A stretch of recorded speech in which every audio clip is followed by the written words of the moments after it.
स्वागत है आप सभी का स्मार्ट जीएस क्लासेस में। घटना चक्र आधुनिक भारतीय इतिहास में आज हम 1857 की महान क्रांति यानी सैनिक विद्रोह को लेंगे। तो चलिए शुरू करते हैं।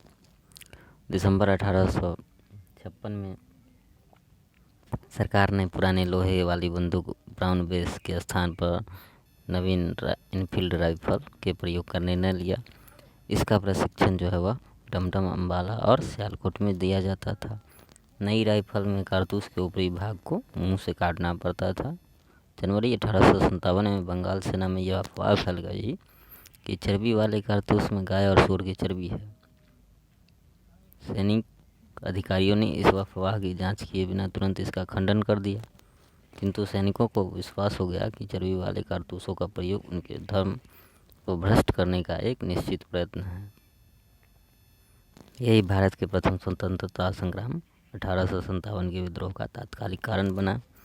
29 मार्च 1857 को बैरकपुर में सैनिकों ने चर्बी वाले कारतूसों का प्रयोग करने से इनकार कर दिया और एक सैनिक मंगल पांडे ने अपने एजुटेंट पर आक्रमण कर उसकी हत्या कर दी।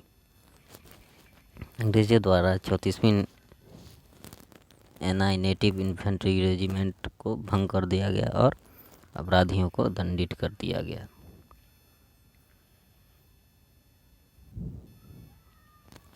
1857 की क्रांति का प्रमुख कारण ब्रिटिश साम्राज्य की घिनौनी नीतियाँ थी, जिससे तंग आकर अंततः विद्रोह का ज्वालामुखी जो है वह फट पड़ा। एंग्लो इंडियन साहित्यकारों ने सैनिक असंतोषों तथा चर्बी वाले कारतूसों को 1857 के महान विद्रोह का सबसे मुख्य तथा प्रमुख कारण बताया, परंतु आधुनिक भारतीय इतिहासकारों ने यह सिद्ध कर दिया कि चर्बी वाले कारतूस ही इस विद्रोह का एकमात्र कारण थे अथवा सबसे प्रमुख कारण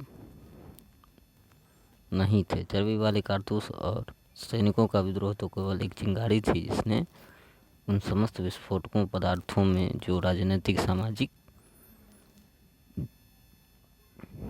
एवं धार्मिक और आर्थिक कारणों से एकत्रित हुए थे,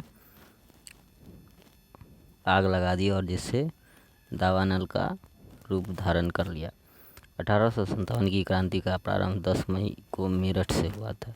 यहीं की तीसरी कैवलरी रेजिमेंट के सैनिकों ने चर्बी युक्त कारतूसों को छूने से इनकार कर दिया तथा खुलेआम बगावत कर दी। अपने अधिकारियों पर गोली चलाई तथा अपने साथियों को मुक्त करवाकर वे लोग दिल्ली की ओर चल पड़े। जनरल हैविट के पास 2200 यूरोपीय सैनिक थे, परंतु उसने इस तूफान को रोकने का कोई प्रयास नहीं किया। विद्रोहियों ने 12 मई 1857 को दिल्ली पर अधिकार कर लिया। इस प्रकार सैनिकों का दिल्ली के लाल किले पर पहुंचना पहली घटना थी। 1857 के स्वाधीनता संग्राम का प्रतीक जो है वह कमल और रोटी थी। बरेली में रुहेलखंड के भूतपूर्व शासक के उत्तराधिकारी खान बहादुर ने 1857 के विद्रोह की रहनुमाई की। मुगल सम्राट बहादुर शाह द्वितीय ने उन्हें वायसराय के पद पर नियुक्त कर दिया था। तो खान बहादुर को मुगल सम्राट बहादुर शाह द्वितीय के द्वारा वायसराय के पद पर नियुक्त किया गया।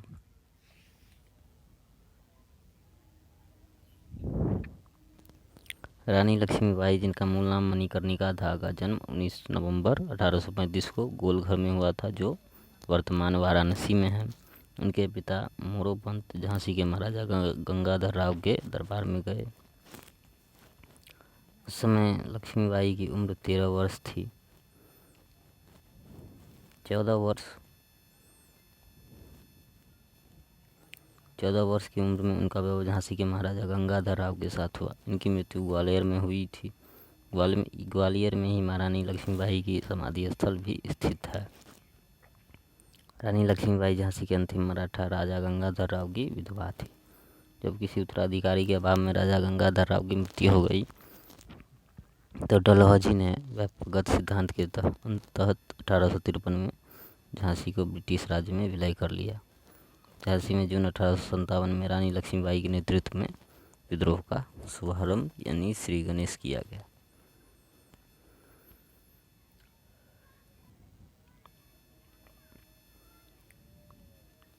अंग्रेज जनरल हीरोज से लड़ते हुए 17 जून 1858 को वे वीरगति को प्राप्त हुई रानी की मृत्यु पर ह्यूरोज ने कहा कि भारतीय विद्रोहियों में वह औरत ही एक अकेली मर्द थी। लखनऊ में इस विद्रोह का प्रारंभ जो है वह जून 1857 में हुआ था। विद्रोह का नेतृत्व बेगम हजरत महल ने किया था। उन्होंने अपने अल्पवयस्क बेटे ब्रिजिश कादिर को नवाब घोषित किया तथा प्रशासन की बागडोर भी अपने हाथ में ले ली। अंत में 21 मार्च 1858 को कैंपबेल ने गोरखा रेजिमेंट की सहायता से लखनऊ पर पुनः अधिकार कर लिया।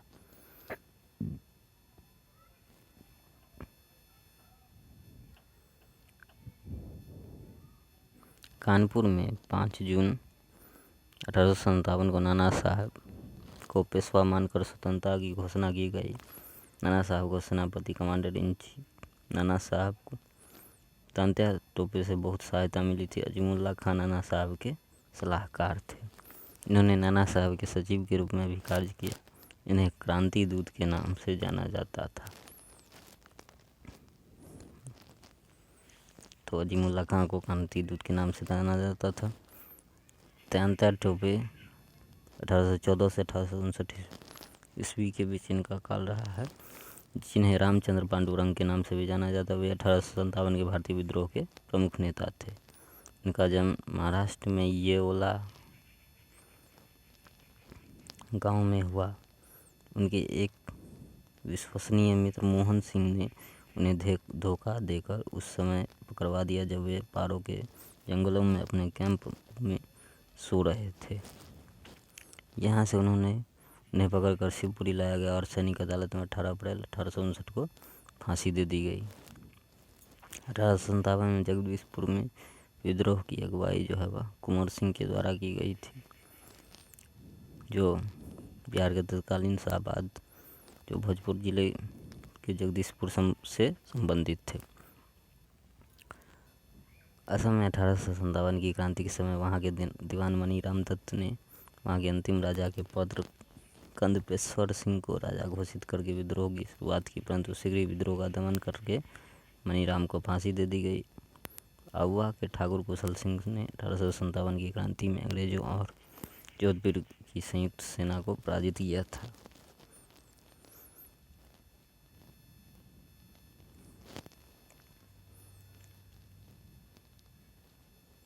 मौलवी अहमदुल्ला शाह ने फैजाबाद में 1857 के विद्रोह को अपना नेतृत्व प्रदान किया था। ये अंग्रेजों के सबसे कट्टर दुश्मन थे। वह मूलतः तमिलनाडु के अरकाट में के रहने वाले थे, पर वह फैजाबाद में आकर बस गए थे। उन्होंने भारत के विभिन्न धर्मानुयायियों का आह्वान करते हुए कहा कि सारे लोग काफिर अंग्रेजों के विरुद्ध खड़े हो जाएं और उन्हें भारत से बाहर खदेड़ दो। इनके बारे में अंग्रेजों ने कहा कि वह अदम्य साहस के गुणों से परिपूर्ण और दृढ़ संकल्प वाले व्यक्ति तथा विद्रोहियों में सर्वोत्तम सैनिक है।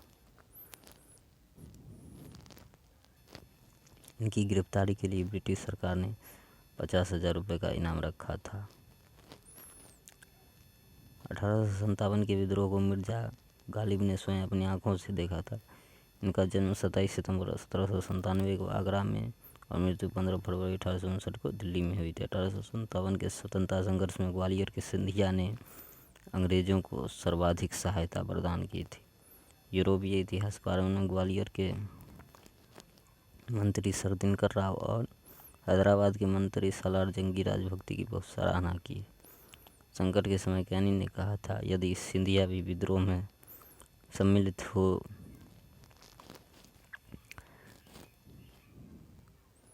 आपको बता दें कि 1857 के विद्रोह के समय जो वायसराय था वह लॉर्ड कैनिंग ही था, जिसने कहा था कि यदि सिंधिया भी विद्रोह में सम्मिलित हो जाए तो मुझे कल ही बिस्तर गोल करना होगा। 1857 का विद्रोह बहुत बड़ा क्षेत्र में फैला हुआ था और इसे जनता का व्यापक समर्थन भी प्राप्त था। फिर भी पूरे देश को या भारतीय समाज के सभी अंगों तथा वर्गों को यह अपनी लपेट में नहीं ले सका। यह दक्षिणी भारत तथा पूर्वी और पश्चिमी भारत के अधिकांश भागों में नहीं फैल सका। ग्वालियर के सिंधिया, इंदौर के होलकर, हैदराबाद के निजाम, जोधपुर के राजा, भोपाल के नवाब, पटियाला, नाभा और जिंद के सिख शासक एवं पंजाब के दूसरे सिख सरदार, कश्मीर के महाराजा तथा दूसरे अनेक सरदारों और बड़े जमींदारों ने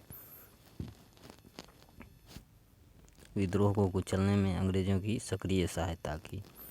गवर्नर जनरल कैनिंग ने बाद में टिप्पणी की कि इन शासकों तथा सरदारों ने तूफान के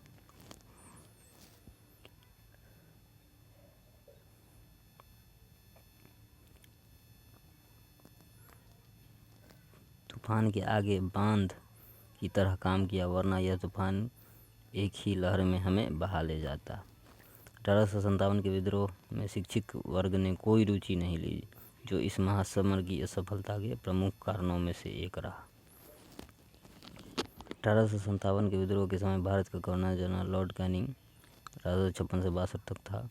विद्रोह के समय लॉर्ड कैनिंग ने इलाहाबाद को आपातकालीन मुख्यालय बनाया। लॉर्ड कैनिंग भारत में कंपनी द्वारा नियुक्त अंतिम गवर्नर जनरल तथा ब्रिटिश सम्राट के अधीन नियुक्त भारत का पहला वायसराय था। न्यायिक सुधारों के अंतर्गत कैनिंग ने इंडियन हाई कोर्ट एक्ट द्वारा बम्बई, कलकत्ता तथा मद्रास में एक उच्च न्यायालय की स्थापना की। सामाजिक सुधारों के अंतर्गत विधवा पुनर्विवाह अधिनियम,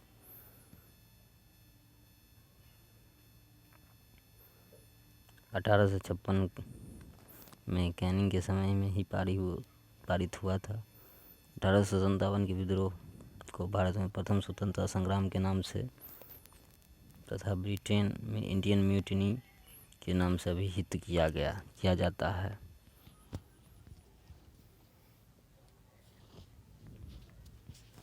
1857 के विद्रोह के समय बैरकपुर में lieutenant general sir John Bennett Hearsey commanding अफसर थे। जिस समय भारत में 1857 की क्रांति हुई, विस्काउंट पाल्मर्स्टन ब्रिटेन के प्रधानमंत्री थे। इनका कार्यकाल 1855 से 58 तथा 1859 से 65 तक था। 1857 के विद्रोह की असफलता का मुख्य कारण किसी सामान्य योजना एवं केंद्रीय संगठन की कमी थी। 1857 की विद्रोह की असफलता का प्रमुख कारण जो है वह किसी सामान्य योजना एवं केंद्रीय संगठन की कमी थी। विद्रोहियों के नेताओं में कोई संगठन की भावना देखने को नहीं आई।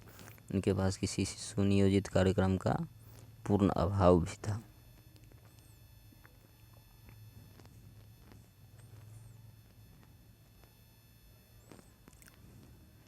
उनमें अनुशासन की कमी थी। कभी कभी तो वे अनुशासित सेना के बजाय दंगाई भीड़ की तरह व्यवहार करते। उनके पास एक भविष्योन्मुख कार्यक्रम, सुसंगत विचारधारा, राजनीतिक परिप्रेक्ष्य या भावी समाज और अर्थव्यवस्था के प्रति एक स्पष्ट दृष्टिकोण का भी अभाव था। 14 सितंबर 1857 के अंग्रेजों द्वारा दिल्ली पर अधिकार करने के क्रम में जनरल जॉन निकलसन घायल हुआ और 23 सितंबर 1857 को उसकी मृत्यु हो गई थी। लखनऊ में 1857 के विद्रोह के दौरान अंग्रेज रेजिडेंसी की रक्षा करते हुए sir Henry Lawrence, major general Havelock तथा जनरल नील की मृत्यु हो गई। सर जेम्स आउट्रम एवं डब्ल्यू टेलर ने 1857 के विद्रोह को हिंदू मुस्लिम षड्यंत्र का परिणाम बताया है। आउट्रम का विचार था कि यह मुस्लिम षड्यंत्र था जिसने हिंदू शिकायतों का लाभ उठाया। जॉन लॉरेंस और सीले के अनुसार यह केवल सैनिक विद्रोह था। टी.आर. होम्स के अनुसार यह बर्बरता और सभ्यता के बीच युद्ध था। वी.डी. सावरकर ने अपनी पुस्तक द इंडियन वॉर ऑफ 1857 में 1857 में इस विद्रोह को सुनियोजित स्वतंत्रता संग्राम की संज्ञा दी थी। उन्होंने इसे स्वतंत्रता संग्राम की पहली लड़ाई भी कहा था। 1857 के भारतीय स्वतंत्रता आंदोलन के सरकारी इतिहासकार सुरेंद्रनाथ सेन थे, जिनकी पुस्तक 1857 में प्रकाशित हुई थी।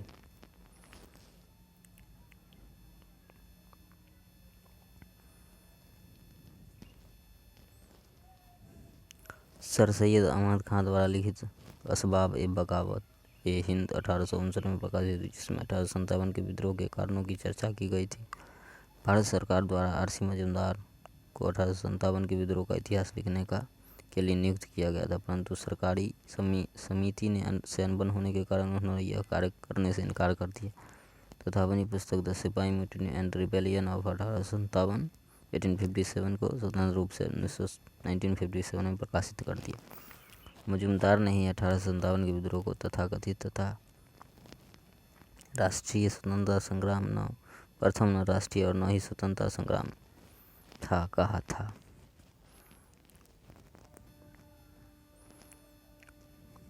1857 के विद्रोह का सबसे महत्वपूर्ण परिणाम महारानी विक्टोरिया की उद्घोषणा थी। यह उद्घोषणा 1 नवंबर 1858 को इलाहाबाद में हुए दरबार में लॉर्ड कैनिंग द्वारा उद्घोषित की गई। इसमें भारत में कंपनी के शासन को समाप्त कर भारत का शासन सीधे क्राउन के अधीन कर दिया गया। इस उद्घोषणा में भारत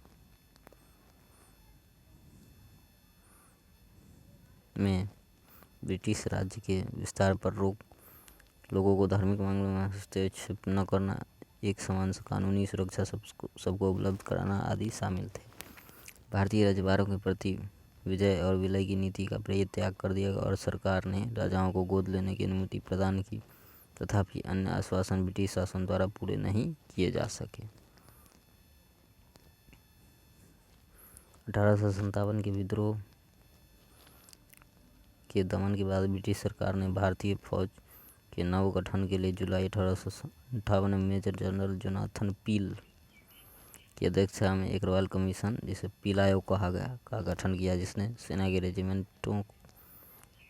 रेजिमेंटों को जाति, समुदाय और धर्म के आधार पर विभाजित किया।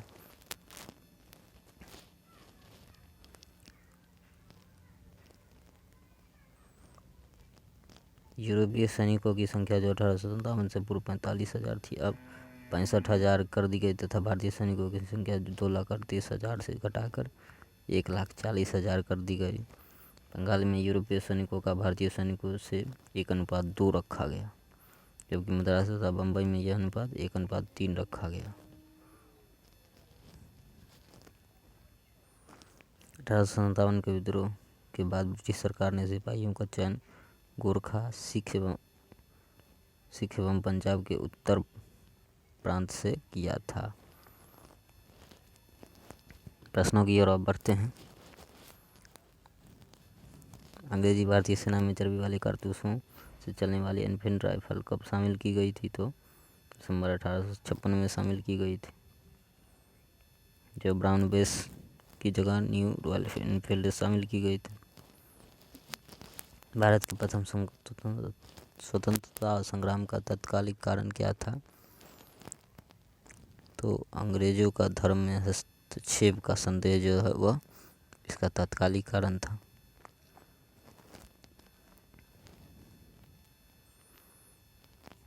मंगल पांडे की घटना बैरकपुर में हुई थी, जो 29 मार्च 1857 को। मंगल पांडे कहाँ के विप्लव से जुड़े थे? वे बैरकपुर के विप्लव से जुड़े हुए थे। मंगल पांडे सिपाही थे। वो 34वीं NIA यानी नेटिव इन्फेंट्री रेजिमेंट के 6वीं कंपनी के एक सैनिक के सिपाही थे। 1857 के विद्रोह के दौरान बहादुर शाह ने किसे साहब ए आलम बहादुर का खिताब दिया था? तो बख्त खान को साहब ए आलम बहादुर का खिताब दिया था। 1857 के विद्रोह के समय बहादुर शाह ने बख्त खान को साहब ए आलम बहादुर का खिताब की।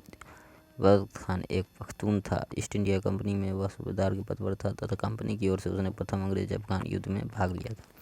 बहादुर शाह ने अपने बड़े पुत्र मिर्जा मुगल अथवा मिर्जा जहीरुद्दीन को मुख्य सेनापति घोषित किया, किंतु विद्रोह में वास्तविक नेतृत्व बख्त खान के पास था। 1857 की क्रांति का प्रमुख कारण था तो ब्रिटिश साम्राज्य की नीति।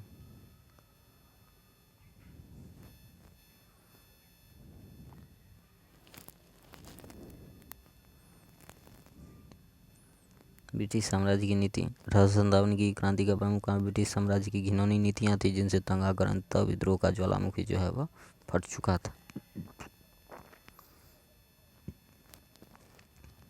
1857 की क्रांति सर्वप्रथम कहाँ से प्रारंभ हुई? तो मेरठ से प्रारंभ हुई थी।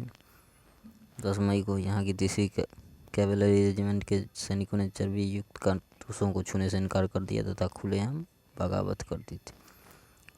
1857 के स्वतंत्रता संग्राम से संबंधित पहली घटना थी सैनिकों का दिल्ली के लाल किले पर पहुंच जाना। 11 मई 1857 को दिल्ली में मेरठ से आए सिपाहियों ने मुगल सम्राट बहादुर शाह द्वितीय से यह बिल की सम्राट इन सिपाहियों का नेतृत्व स्वीकार कर इस प्रकार सैनिकों का दिल्ली के लाल किले पर सूचना पहुंचना पहली घटना थी। कानपुर में नाना साहब को 5 जून 1857 को विद्रोह किया। बेगम हजरत महल ने 30 मई 1857 को प्रारंभ अवध के विद्रोह का नेतृत्व किया। झांसी की रानी लक्ष्मीबाई ने जून 1857 में विद्रोह का किया तथा वे 17 जून 1857 को शहीद हो गए। 1857 के स्वाधीनता संग्राम का प्रतीक जो है वह कमल और रोटी था। 1857 के संग्राम के निम्नलिखित केंद्रों में सबसे पहले अंग्रेजों ने किसे पुनः अधिकृत किया था, तो सबसे पहले उन्होंने दिल्ली को पुनः अधिकृत किया था। कैप्टन निकोलसन के नेतृत्व में 3 महीने की घेराबंदी के पश्चात 20 सितंबर 1857 के अंग्रेजों द्वारा दिल्ली की पुनर्स्थापना कर ली गई थी।